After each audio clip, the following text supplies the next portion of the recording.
Hello students, आज का हमारा जो टॉपिक है वो टॉपिक है merits of the diagrammatic and graphic presentation of A data.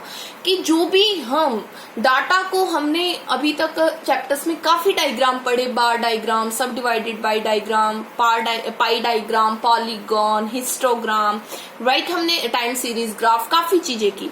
तो इनके मेरिट्स क्या होते हैं और इनके डीमेरिट्स क्या होते हैं, उस चीज के बारे में आज हम जानेंगे कि जब हम किसी भी डाटा को हम लाइक कि ग्राफ में प्रेजेंट कर देते हैं तो क्या मेरिट्स है, क्या फर्क पड़ता है उससे, उसके लिमिटेशंस क्या हैं। देखिए, मेरिट्स पे हम पढ़ेंगे simple and understandable information. Simple and understandable information का मतलब यहाँ पे क्या होता है कि most complex statistical information is made simple and understandable with the help of A diagram और ए ग्राफ। देखिए, जब कोई भी कॉम्प्लेक्स इंफॉर्मेशन होती है और वो टेबल के थ्रू समझ नहीं आती है, तो अगर हम उसको डायग्राम में डाल देते हैं, टेबल के थ्रू हम डायग्राम बना देते हैं, ग्राफ में डाल देते हैं, तो वो आसानी से समझ में आ जाती है और सिंपल होती है और अंडरस्टैंडेबल होती है। क्योंकि डायग्राम एक अट्रैक्टिव लगता है दिखने में भी और आसानी से समझ में भी आ जाता है कि वो एक्चुअल में बताना क्या चाह रहे हैं। ठीक है, तो इसलिए इसने बोला है कि सिंपल एंड अंडरस्टैंडेबल इंफॉर्मेशन, कि अगर हमें टेबल समझ नहीं आती है तो डायग्राम के थ्रू हम उस इंफॉर्मेशन को आसानी से समझ सकते हैं और वो सिंपल भी होती है और अंडरस्टैंडेबल भी होती है। लास्टिंग इम्पैक्ट, लास्टिंग इम्पैक्ट का मतलब यहाँ पे क्या है कि diagrammatic presentation leaves a lasting impact on the reader mind. बिल्कुल, अगर किसी भी इंफॉर्मेशन को डायग्राम में प्रेजेंट किया जाता है तो उससे क्या होता है, जो रीडर माइंड है, जो देख रहा है उस डायग्राम को, जो पढ़ रहा है, वो क्या करेगा, उसके ऊपर लास्ट इम्पैक्ट पड़ जाएगा कि उसका डायग्राम ये था, उसके माइंड में फिट हो जाएगा कि इसका डायग्राम कैसे बनता है। तो information is not easily forgotten, और फिर क्या होता है कि वो डायग्राम जो होता है उसको वो रीडर आसानी से भूल भी नहीं पाता है और उसको आसानी से समझ में आ जाता है।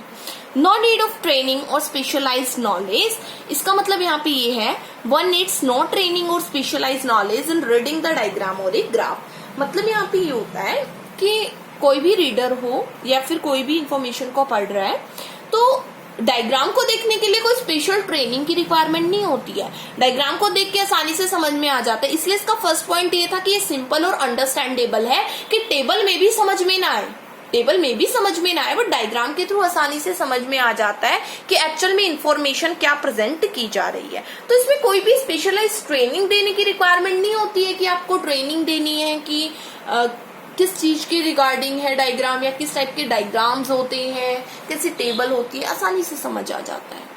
Attractive and affective mean of presentation, बिल्कुल, डायग्राम देखिए, डायग्राम आपको पता है कि मेनली हम डायग्राम बनाते ही इसलिए कि वो अट्रैक्टिव लगे, और डायग्रामेटिक जो प्रेजेंटेशन ऑफ डाटा होता है उसमें हम जो भी डायग्राम बनाते हैं ना वो हमें अट्रैक्टिव वे में बनाना चाहिए, ताकि वो क्या लगे, दैट्स लुक बी अट्रैक्टिव, वो अच्छा लगे, अट्रैक्टिव लगे। और अफेक्टिव मीन का मतलब ये होता है कि ऐसे प्रेजेंट करो कि अफेक्टिव हो रीडर के माइंड पे। ठीक है, तो यही है कि a picture in a way of diagram look effective and easily understandable, कि आप जो भी डाटा है टेबल का उसको इस वे में डायग्राम पे प्रेजेंट कीजिए कि वो अट्रैक्टिव लगे और साथ ही साथ वो समझ में भी आए, ताकि इजिली अंडरस्टूड कर सके हर कोई पर्सन। एक क्विक कंपैरेटिव ग्लैंस, एक क्विक कंपैरेटिव ग्लैंस का मतलब यहाँ पे ये होता है कि with the help of A diagram comparison can be easily done और अंडरस्टैंडेबल। बिल्कुल, टेबल में तो आप कंपेयर नहीं कर पाओगे, बट डायग्राम में अगर आपको इन्फॉर्मेशन गिवन है और डिफ्रेंशिएट कर रखा है आपने, अलग अलग लाइन से कर रखा है, या फिर आपने कलर का यूज कर रखा है, या फिर आपने शेडिंग का यूज कर रखा है, तो पढ़ने वाला आराम से समझ जाएगा कि भाई शेडिंग का यूज कर रखा है। तो मान लीजिए बार डायग्राम बना दिया आपने, है ना। अब देखिए, मान लीजिए आपने ये ऐसे बनता है, बार डायग्राम बना दिया, अब इसमें 3 डाटा दिखाना था, तो एक को तो मैंने ऐसे कर दिया, एक खाली छोड़ दिया, एक को मैंने डॉट कर दिया, तो पढ़ने वाला सीधा समझ जाएगा कि भाई 3 चीजें दे रखी है, एक लाइन वाली है,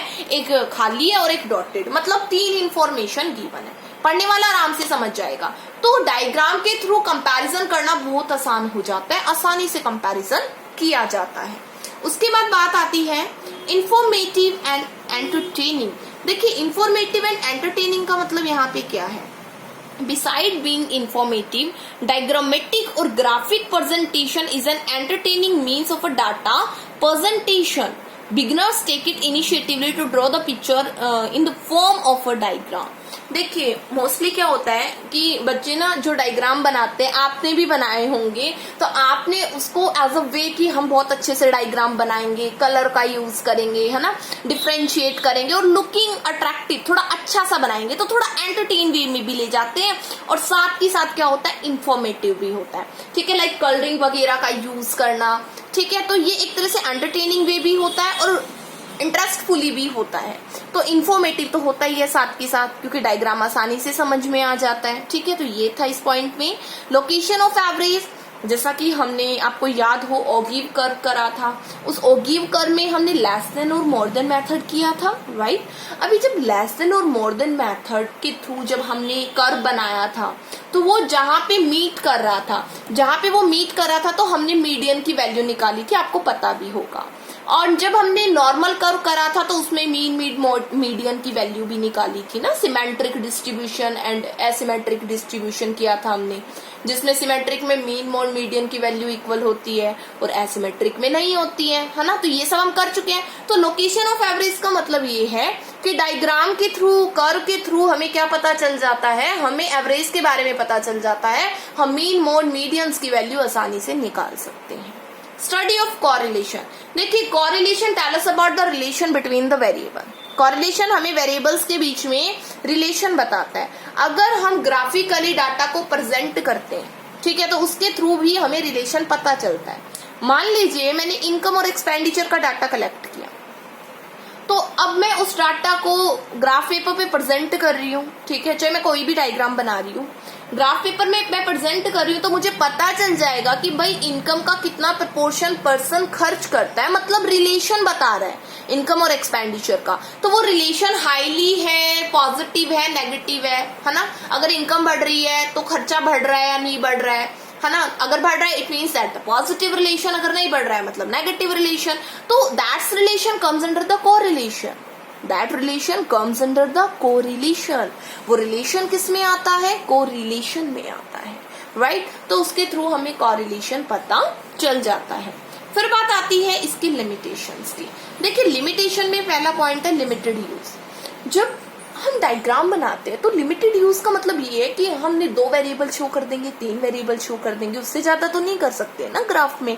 ठीक है, तो यही है कि ग्राफिक प्रेजेंटेशन या डायग्रामेटिक जो प्रेजेंटेशन है ना डाटा का, वो लिमिटेड यूज है।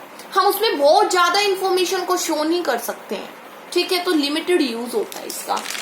2 वेरिएबल शो कर दोगे, 3 कर दोगे, उससे ज्यादा नहीं कर पाते हो। मिस यूज, डायग्राम में भी misuse for false projection of the statical fact, specially in case of advertisement. बिल्कुल, कई बार क्या होता है ना, मिस यूज हो जाता है, मिसगाइड हो जाते हैं लोग, इन्फॉर्मेशन समझ नहीं आती और उसको गलत ले जाते हैं। अगर मैं बात करूं एडवर्टाइजमेंट की, तो एडवर्टाइजमेंट में इन्फॉर्मेशन कुछ दे रखी होती है, डायग्रामेटिकली स्केल दिखा रखा होता है और लोगों को समझ नहीं आता कि वो गुड है या बैड है, उसके अकॉर्डिंग वो मिसगाइडेड हो जाते हैं। तो यही चीज है इसमें मिसयूज, कि हम डायग्राम का कई बार मिसयूज भी कर लेते हैं। ओनली प्रिलिमिनरी कंक्लूजन, बिल्कुल डायग्राम के थ्रू हम कोई फाइनल कंक्लूजन पे नहीं पहुंच सकते हैं कि एक्चुअलिटी में वो क्या इंफॉर्मेशन है और उसका एक्चुअल में क्या इवोल्यूशन निकला है। ठीक है, हम स्टार्टिंग में बस थोड़ा अंदाजा लगा लेते हैं, प्रिलिमिनरी लाइक स्टार्टिंग में हम थोड़ा अंदाजा लगा लेते हैं कि एक्चुअल में इंफॉर्मेशन किस चीज के रिगार्डिंग गिवन है, बट हम उसके डिटेल में नहीं जा पाते हैं, बिल्कुल अच्छे से नहीं समझ पाते हैं। तो यही है ओनली प्रिलिमिनरी कंक्लूजन की डायग्रामेटिक प्रेजेंटेशन ऑफ डाटा के थ्रू केवल हमें प्रिलिमिनरी कंक्लूजन के बारे में पता चलता है, फाइनल कंक्लूजन के बारे में नहीं पता चलता है। तो ये थी इसकी कुछ लिमिटेशंस। चैप्टर 8 आपका कंप्लीट हो गया है। अगर आपको कोई भी डाउट है तो आप कमेंट बॉक्स में डाल सकते हैं, मुझसे वैसे भी पूछ सकते हैं।